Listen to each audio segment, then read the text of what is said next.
Hello guys, magandang tanghali, tanghaling tapat. Grabeng init oh. Dito tayo ngayon sa ginagawang kalsada ng Valderrama papuntang papuntang ano ba itong bayan?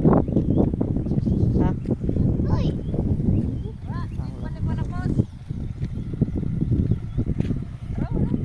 Pamagi pa dito na pa oh.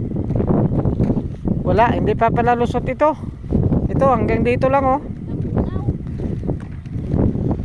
Kala ko lusot na ito. Galing Valderrama papuntang Lambunaw.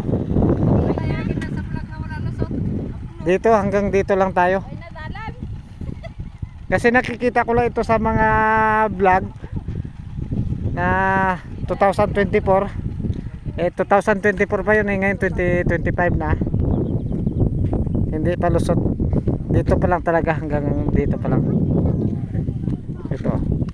Grabe ang taas ng bundok. Grabe yung karulong na tumabato ka. Yan. Yan yung service namin, 3.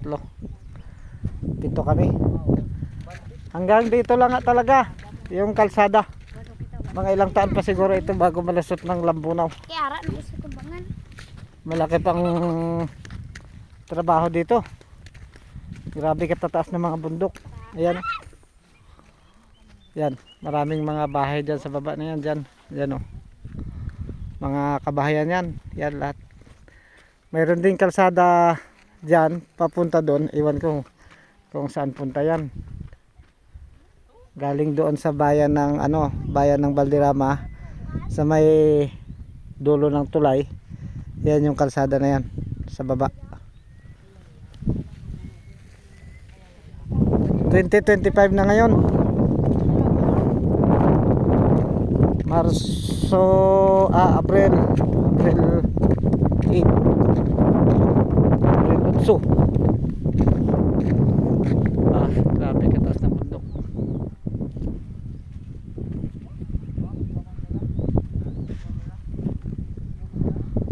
Yan. Yan yung mga kasama ko. 7 kami.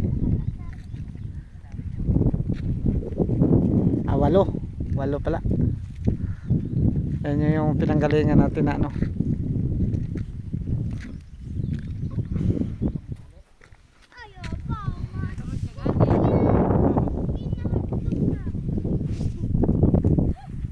Sige guys, bye bye na. Hanggang dito na lang yung ating video.